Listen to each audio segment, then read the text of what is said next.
Hola a todos. En primer lugar, muchísimas gracias por atender a esta charla sobre linealidad y transformaciones elementales. Estoy encantado de poder compartir mi visión y las herramientas que utilizo habitualmente en este foro de los profesores universitarios de matemáticas de la práctica totalidad de las universidades madrileñas. Quiero presentar dentro del contexto en el que estamos hablando de los usos y avances en la docencia de las matemáticas universitarias, pues una charla sobre la linealidad y las transformaciones elementales que me consta que es del interés de muchos compañeros, que yo pensaba que era muy conocido, pero he podido constatar que no es así. La idea es desarrollar la charla en el tiempo disponible respondiendo a lo que son una serie de preguntas concretas que permitirán ir de una manera ágil. Yo siempre les digo a mis estudiantes que es importante que cada día aprendan una cosa nueva y trato de transmitirles la importancia de observar en matemáticas los conceptos y las cosas, analizarlas desde diversos puntos de vista, porque digamos, el análisis desde varios puntos de vista del mismo concepto, del mismo problema, de la misma idea, nos conduce o nos puede conducir a veces a soluciones insospechadas, tanto en la vida como en las matemáticas. En este caso, relacionado con el uso de las transformaciones elementales y lo que se denominan matrices elementales. La charla está diseñada para ir respondiendo a las siguientes preguntas. ¿Cómo explicar lo que significa lineal? Eh, ¿Para qué se utilizan las matrices y cómo se justifica la definición usual del producto de matrices? ¿Qué son las matrices elementales y cómo es posible crear matrices con coeficientes enteros cuyas inversas también tengan coeficientes enteros? ¿Cómo hallar la inversa de una matriz de orden 5 superior? Cómo triangular una matriz utilizando transformaciones elementales y finalmente veremos una aplicación de esta última herramienta a la resolución de sistemas de ecuaciones diferenciales con coeficientes constantes. ¿Es la linealidad lo mismo que la proporcionalidad? Bueno, si hablamos en general pues, de una máquina de café, imaginémonos que cada vez que introducimos una moneda en esta máquina de café, nos devuelve un café, de manera que si introducimos una moneda, nos devuelve un café, dos monedas, dos cafés, cinco monedas, cinco cafés. Evidentemente, una máquina que se comporta así de bien es una máquina, digamos, lineal. ¿Por qué? Pues porque el número de cafés que nos devuelve es proporcional al número de monedas que le hemos introducido. Evidentemente, alguna vez nos hemos encontrado con máquinas de café que no son lineales. En cualquier caso, cuando entre dos variables x e y hay una relación, diremos que esta relación es lineal si una de las variables, en este caso la y, se obtiene multiplicando a la variable x por una cierta cantidad constante. En otras palabras, si un incremento en una unidad de x siempre produce el mismo incremento en la variable y. Vamos a intentar complicar un poco la definición de linealidad con otro ejemplo y de paso vamos a dar una justificación de la definición usual del producto de matrices. Imaginémonos que tenemos a tres vecinos que se ponen de acuerdo para ir a comprar y cada día va a ir uno de los tres y al cabo de los 3 días pues saltan a las cuentas con el proveedor.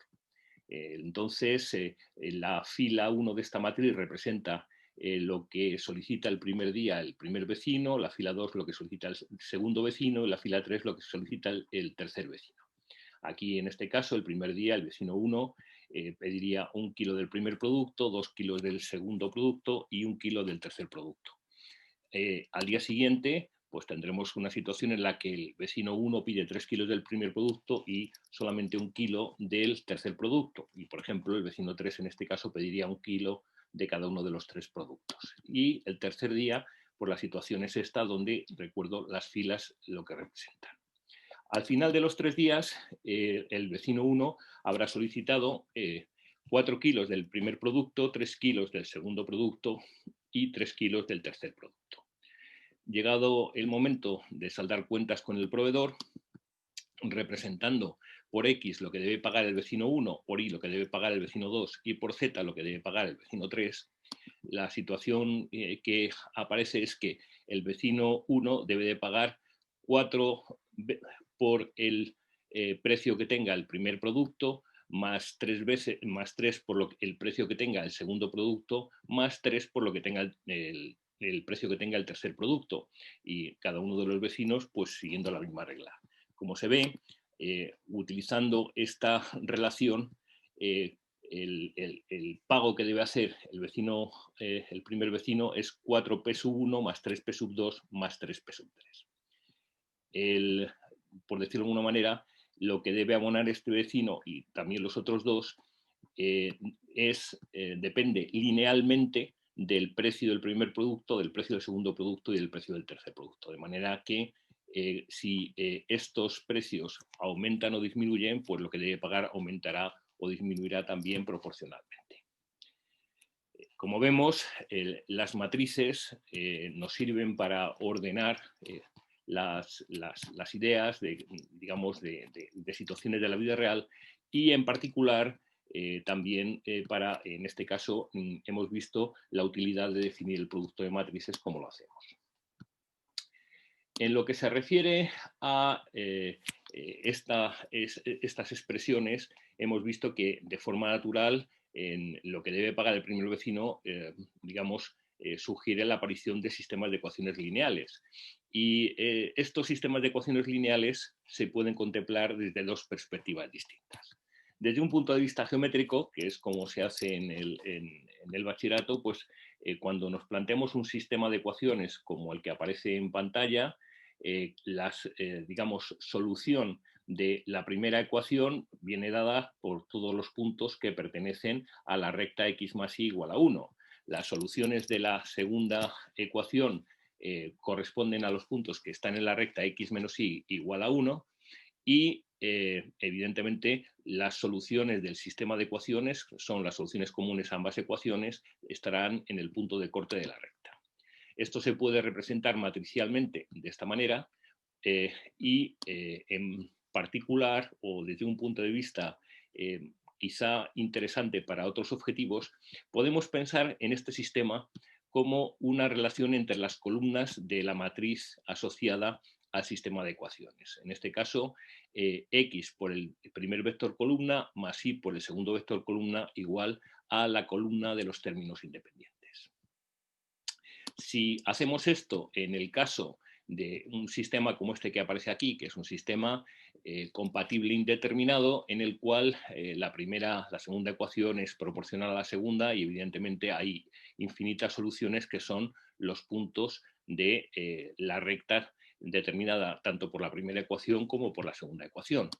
Analizándolo desde el punto de vista que acabamos de comentar, resulta que interpretando este sistema como la variable x multiplicado por el vector columna 1 menos 1 más la variable y multiplicada por el vector columna 1 menos 1 igual a la columna de los términos independientes, tendremos tantas soluciones de este sistema de ecuaciones como formas de hallar x e y de manera que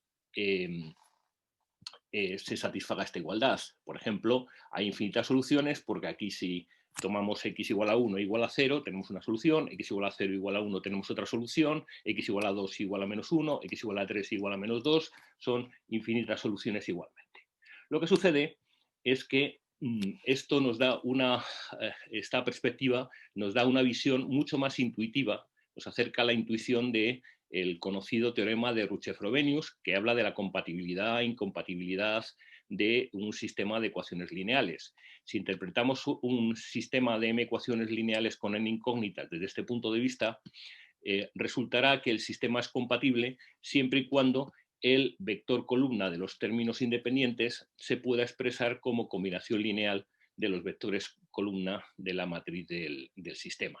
El sistema será además compatible determinado si esos vectores columna constituyen una base. ¿Por qué? Porque en ese caso la forma de expresar este vector columna como combinación lineal de los vectores columna de la matriz del sistema será única. Será incompatible el sistema si es imposible expresar dicho vector como combinación lineal de los vectores columna de la matriz del sistema.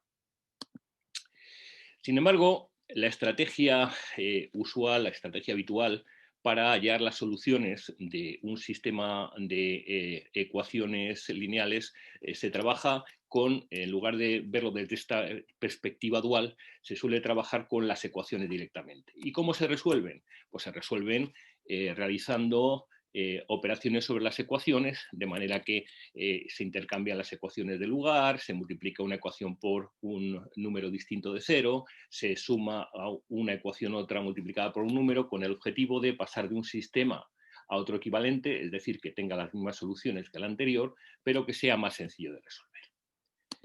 Aquí la idea es que todas estas operaciones se pueden realizar haciendo transformaciones sobre las filas de la matriz asociada al sistema.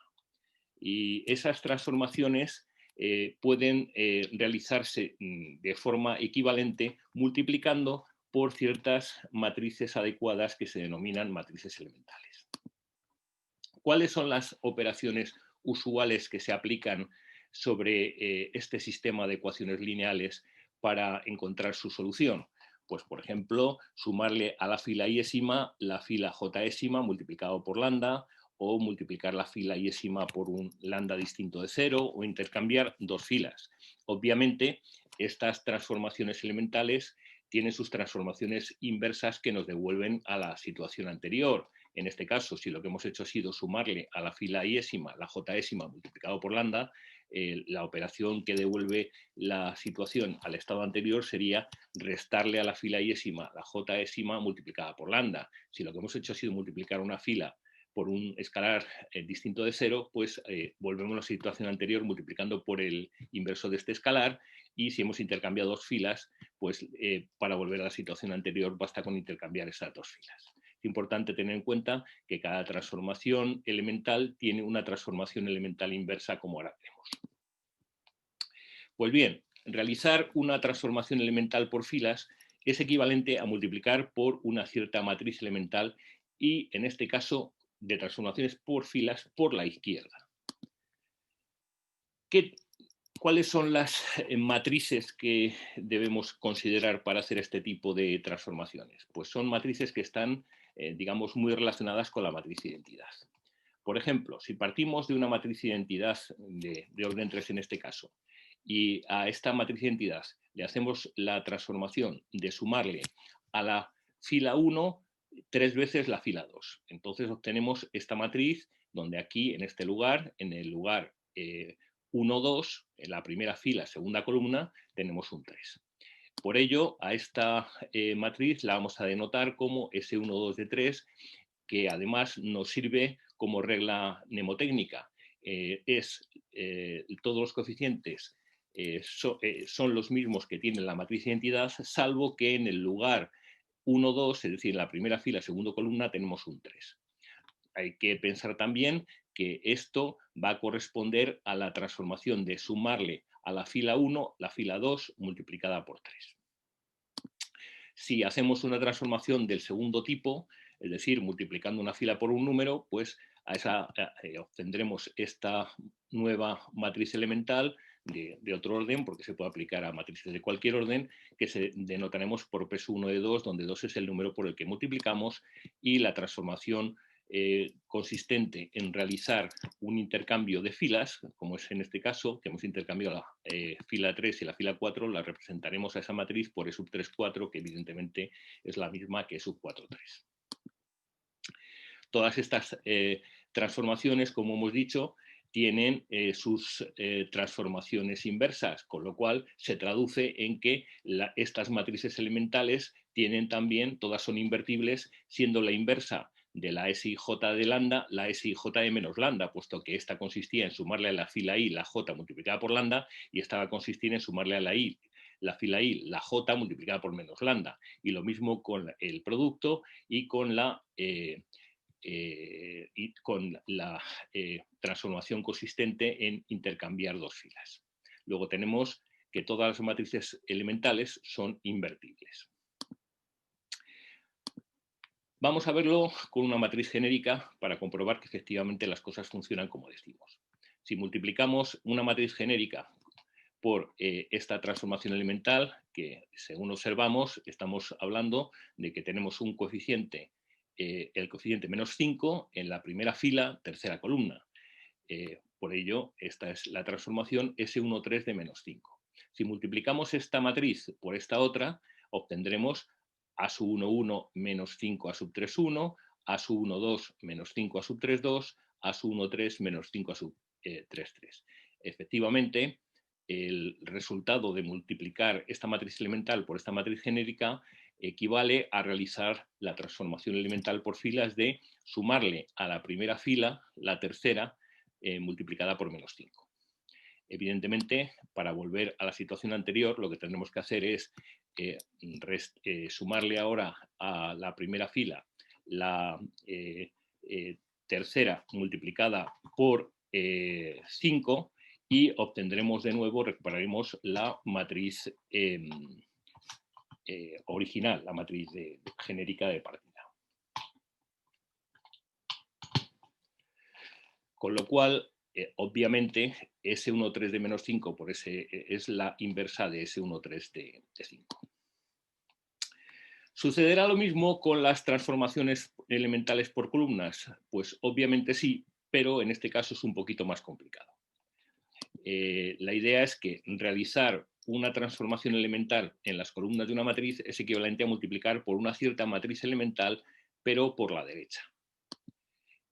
Las transformaciones elementales por columnas son análogas, similares a las que se realizan por filas, lo que en este caso, en lugar de poner la F sub i, pondremos C sub i para indicar C sub i igual a C sub i más lambda por C sub j, lo que indica es que a la columna i le sumamos la columna j multiplicada por lambda.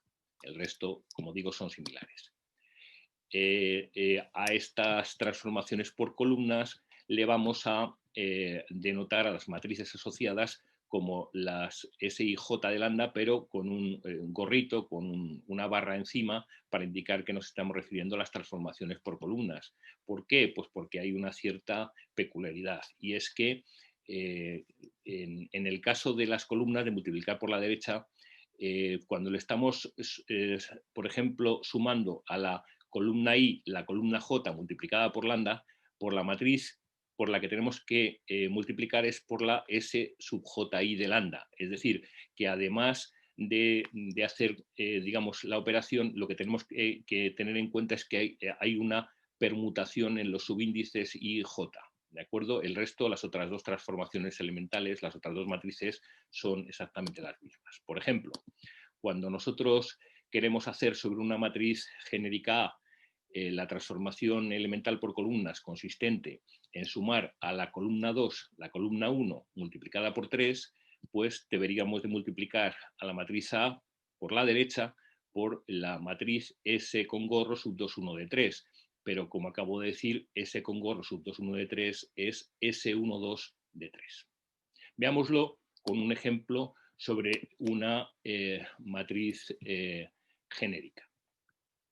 Partimos en primer lugar de esta matriz, que recordamos todos que siguiendo la notación es la matriz S sub 3, 1 de menos 2, porque en el lugar 3, en la fila 3, columna 1, tenemos un menos 2 y el resto es como la identidad.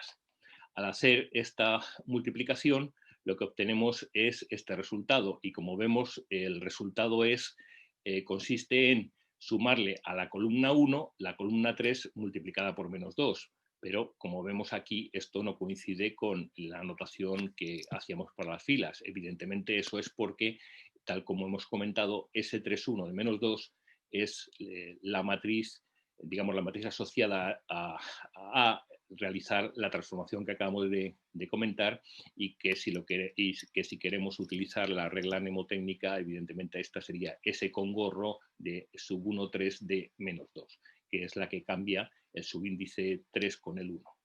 Hay que hacer esa pequeña permutación para que todo funcione correctamente. ¿Para qué podemos utilizar esto? Pues, por ejemplo, para algo que a todos los estudiantes al principio les resulta chocante, que es cómo se pueden encontrar en todos los libros matrices enteras con cocientes enteros, tales que su inversa también está formada por cocientes enteros, cuando normalmente ellos, para invertir una matriz, lo que hacen es calcular la adjunta de la traspuesta partido por el determinante. Pues bien, si nosotros partimos de la identidad y realizamos transformaciones elementales por filas, por ejemplo, a la fila 3 le resto 3 veces la fila 1, a continuación a la fila 1 le sumo la fila 3, a continuación sumo las filas, a la fila 2 le sumo la fila 3 y finalmente pues hacemos, por ejemplo, una transformación por columnas para obtener esta matriz. A la columna 2 le sumo la columna 3, de manera que aquí tendríamos 0 y 1, 1, 1 y 1, 2, 0 y 1, 1. Y tenemos esta matriz. Esta matriz tiene coeficientes enteros y es el resultado de multiplicar las matrices elementales asociadas a estas transformaciones por filas y por columnas hasta obtenerla a partir de la identidad. Evidentemente, la matriz inversa estaría formada por el producto de las matrices asociadas a las transformaciones elementales en el orden inverso y obtenemos una matriz con coeficientes enteros, que es la inversa de la matriz que hemos construido. Y esto nos sirve no solamente para eso, sino también para expresar la inversa de esta matriz como un producto de matrices elementales.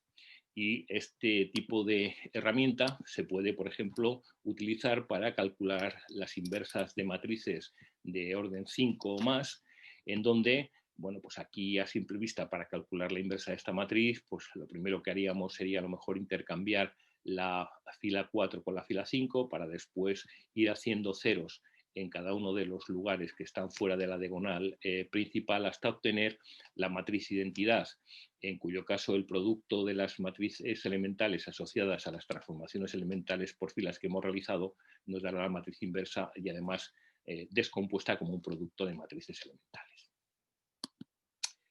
Este tipo de herramientas se pueden aplicar obviamente a otros temas relacionados con el rango de matrices, la extensión de bases, etc. ¿Cómo triangular matrices utilizando transformaciones elementales? Pues bien, la idea de triangular una matriz consiste en, a partir de una matriz A, obtener una matriz T que sea semejante a ella, es decir, que se obtenga multiplicando A por la izquierda por una matriz invertible y a la derecha por su inversa, que sería la matriz del cambio de base entre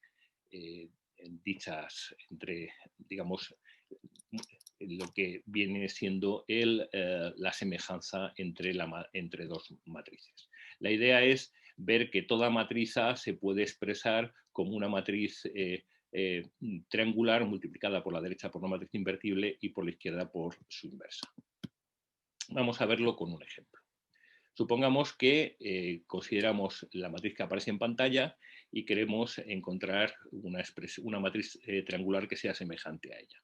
Pues lo que haríamos sería, en primer lugar, calcular su polinomio característico y en particular sus raíces, obteniendo los autovalores de la matriz. En este caso tendríamos el 1 de multiplicidad 2 y el 0 de multiplicidad 1. Y a continuación lo que haríamos sería coger uno de esos autovalores, en este caso el 1 para empezar, y hallaríamos la matriz A menos 1 por la identidad del orden considerado, de orden 3, A menos 1 por I sub 3. Si esta es la matriz, menos 2 menos 1 menos 3, menos 2 menos 1 menos 3 y 6 menos 1, 5. Así tenemos la matriz A menos 1 por I sub 3. A continuación, puesto que esta matriz es singular, ya que el 1 es un autovalor de la matriz, vamos a tratar de conseguir obtener una columna de ceros. Es una matriz singular. Con lo cual, si por ejemplo sumamos a la tercera columna la primera y a continuación le restamos a la tercera columna la segunda multiplicada por 2, llegamos a la obtención de esta columna de ceros. Evidentemente, desde el punto de vista de las transformaciones elementales, lo que hemos hecho al realizar estas transformaciones por columna es multiplicar por la derecha, en primer lugar, por ese sub 1, 3 de 1 y en segundo lugar por ese 1, 2 de menos 2, hasta obtener esta matriz, como se puede comprobar fácilmente. Pero hay que tener en cuenta que estamos buscando una matriz semejante a ella, con lo cual lo que tenemos que hacer, bien a partir de las transformaciones elementales por columnas, realizando las inversas, en este caso por filas, o bien recordando cuáles son las matrices elementales por las que hemos multiplicado, como hemos multiplicado por ese 1, 3 de 1 y por ese 1, 2 de menos 2, pues multiplicamos ahora por la izquierda por ese 1, 3 de menos 1, que es la inversa de ese 1, 3 de 1, y por ese 1, 2 de 2, que es la inversa de ese 1, 2 de menos 2. De manera que, al final, lo que tenemos es esta matriz y hemos obtenido, obviamente, que el producto de esta matriz P, que es el producto de estas dos matrices elementales, es decir, multiplicando P a la menos 1 por A menos I sub 3 por P, obtenemos esta matriz triangular. Pero claro, esta no es la matriz, esta matriz triangular no, esta matriz con una columna de ceros. Pero claro, esta matriz evidentemente no es semejante a la matriz de partida. ¿Por qué? Pues porque es semejante a la matriz A menos I sub 3, pero fijaros que si ahora a esta matriz le sumamos la identidad, y esta identidad la expresamos como P a la menos 1 por I sub 3 por P, puedo hacer en esta identidad, en esta igualdad, uso de la propiedad distributiva del producto de matrices respecto de la suma y obtener que esto es igual a P a la menos 1 por A menos I sub 3 más I sub 3 por P, es decir, P a la menos 1 por A y por P. Con lo cual, para obtener una matriz semejante a la de partida, lo que necesito hacer es sumar la identidad a la que hemos obtenido. Es decir, le sumamos ahora a esta matriz la identidad, obtenemos menos 2 más 1 menos 1, 1 y 1, 2 y 0 y 1, 1. Y esta matriz sí es semejante a la de partida.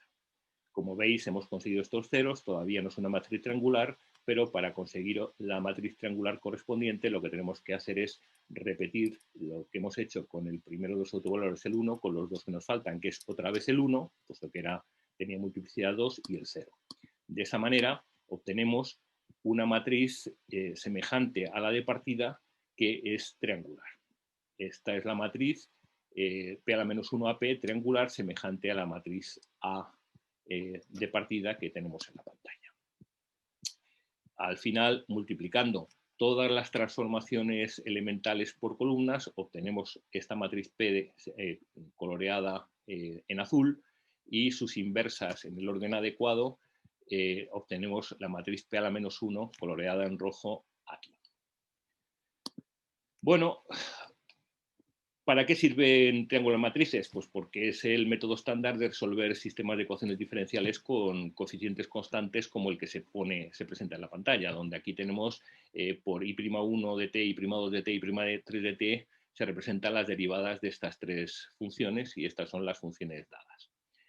Si tenemos que resolver este sistema de ecuaciones diferenciales con coeficientes constantes, bueno, pues recordando que la matriz que tenemos aquí es la que acabamos de triangular, pues vamos a resolver no este sistema que es el que nos han dado, sino un sistema equivalente, como ahora veremos, en el que aparecen unas nuevas variables, z1 de t, z2 de t, z3 de t, con sus derivadas, y tenemos la matriz triangular obtenida a partir de la matriz del sistema.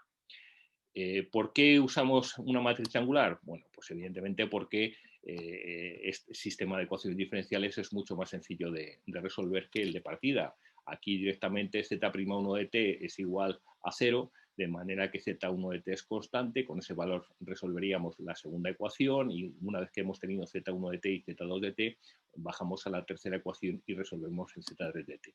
Haciéndolo como hemos dicho, pues obtenemos que z1 de t, z2 de t y z3 de t es alfa 1 por este vector columna más alfa 2 por el vector 0 e elevado a t, 3t por e elevado a t, más alfa 3 por 0,0 e elevado a t.